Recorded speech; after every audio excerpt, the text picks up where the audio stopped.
हिस्सा जो सबसे कीमती और सबसे बढ़िया था। दोनों की भेंट एक धार्मिक काम थी, लेकिन सिर्फ एक भेंट को परमेश्वर ने स्वीकार किया। बाइबल में लिखा है कि परमेश्वर ने हाबिल और उसकी भेंट को पसंद किया, लेकिन कैन की भेंट को वैसी विश्वास नहीं मिली। अब सवाल यह उठता है, परमेश्वर ने एक की भेंट को क्यों स्वीकार किया और दूसरे की क्यों नहीं? क्या वजह सिर्फ भेंट में थी या फिर कुछ ऐसा था जो देने वाले के दिल में छुपा था? बहुत से लोग मानते हैं कि बात इस पर नहीं थी कि क्या चढ़ाया गया, बल्कि इस पर थी कि कैसे चढ़ाया गया। हाबिल की भेंट सबसे बेहतरीन थी, बहुत ध्यान से चुनी गई, आदर और श्रद्धा के साथ दी गई और सच्चे प्यार से भरी हुई। वहीं कैन की भेंट भी एक योगदान तो थी, लेकिन उसमें वैसी खासियत नहीं थी। क्या हो सकता है कि परमेश्वर शुरू से ही इंसानों को यह सिखा रहे थे कि सच्ची उपासना सिर्फ एक रस्म नहीं होती, बल्कि वो दिल से निकलने वाला बलिदान होता है। कैन का दिल, जो पहले घमंड से भरा था, अब धीरे धीरे निराशा में बदलने लगा। अस्वीकार किए जाने की चुभन जलन में बदल गई और उसका चेहरा शर्म से झुक गया। परमेश्वर ने उसके अंदर उठते तूफान को देखा और करुणा से भरकर उन्होंने उसे चेतावनी दी, एक प्रेम भरा सवाल पूछते हुए, तू गुस्से में क्यों है? तेरा चेहरा क्यों उतर गया है? उत्पत्ति अध्याय 4, 6 से 7 में परमेश्वर ने कहा, अगर तू सही करेगा तो क्या तू स्वीकार नहीं किया जाएगा? लेकिन अगर तू सही नहीं करेगा तो पाप तेरे दरवाजे पर घात लगाए बैठा है। वो तुझ पर अधिकार पाना चाहता है, पर तुझे उस पर काबू पाना होगा।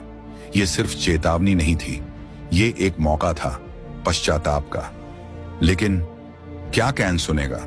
समझने या सुधार की कोशिश करने के बजाय कैन ने अंधकार को अपने अंदर और बढ़ने दिया। उसने हाबिल को खेत में चलने को कहा, शायद ऐसे जैसे भाइयों के बीच की कोई बात करनी हो या साथ मिलकर कोई काम करना हो। कोई गवाह नहीं था वहां, मां बाप की नजरों से दूर और परमेश्वर की आवाज से भी दूर। कुछ ऐसा हुआ जो अब कभी वापस नहीं बदला जा सकता था। कैन, जो जलन से जल रहा था और गुस्से में अंधा हो चुका था, उसने अपने भाई पर वार किया। वो जमीन जिसने कभी उसके हाथों से फल उगाए थे, अब उसी जमीन ने उसके भाई का खून पी लिया। ये बस दो भाइयों की लड़ाई नहीं थी, ये इंसान की पहली हत्या थी, पहली मौत, पहली बार जीवन ऐसा टूटा जो अब कभी जुड़ नहीं सकता। और उसी पल से मानव इतिहास की कहानी पर एक साया गिर गया। लेकिन इसके बाद क्या हुआ? अब कैन को क्या सजा मिलेगी और इस कहानी में और कितने रहस्य छुपे हैं, खास तौर पर आदम और हव्वा के परिवार को लेकर? एडन की वो बेटियां कहां गईं जिनके नाम कभी लिखे ही नहीं गए? लेकिन शायद उन्हीं की मौजूदगी में बाइबल के सबसे मुश्किल सवाल का जवाब छुपा है। इस कहानी के साथ बने रहिए। आगे मिलने वाले जवाब ना सिर्फ आपको चौंका सकते हैं, बल्कि हो सकता है आपकी इंसानियत की शुरुआत को देखने का नजरिया ही बदल जाए। जब हाबिल का खून जमीन से पुकारने लगा तो सृष्टि की रचना में कुछ टूटने लगा। एडन की मासूमियत तो पहले ही बिखर चुकी थी, लेकिन अब इंसान और भी गहरे अंधेरे में उतर चुका था। एक भाई ने अपने ही भाई की जान ले ली थी, और फिर भी इतना बड़ा पाप करने के बाद भी कैन ने पश्चाताप नहीं किया। वो आगे नहीं आया, उसने अपने गुनाह को कबूल नहीं किया। उसने चुनी चुप्पी, उसने चुनी छल और झूठ।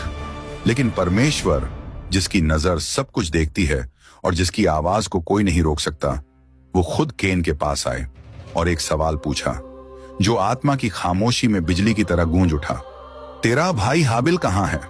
यह नहीं था कि परमेश्वर को पता नहीं था, यह तो एक परीक्षा थी, एक दिव्य मौका कि कैन सच्चाई को मान ले, अपने गुनाह को कबूल कर ले और साफ दिल से बोल दे कि उसने क्या किया है। लेकिन सच्चाई की जगह कैन का जवाब अहंकार और बगावत से भरा हुआ था। मुझे नहीं पता, क्या मैं अपने भाई का रखवाला हूं? क्या आप महसूस कर सकते हैं इन शब्दों में कितनी ठंडक है? क्या आप सोच सकते हैं ऐसे शब्द उस परमेश्वर से कहे जा रहे हैं जिसने खुद आपको और आपके भाई दोनों को जीवन दिया? ये जवाब सिर्फ अपराध बोध नहीं दिखाता, ये कुछ और गहरा था। ये एक सख्त हो चुके दिल को दिखा रहा था, एक ऐसा मन जो जिम्मेदारी का बोझ उठाने को तैयार ही नहीं था। ये सिर्फ कबूल करने से इनकार नहीं था, ये परवाह करने से भी इनकार था। कैन ने सिर्फ अपने भाई को नहीं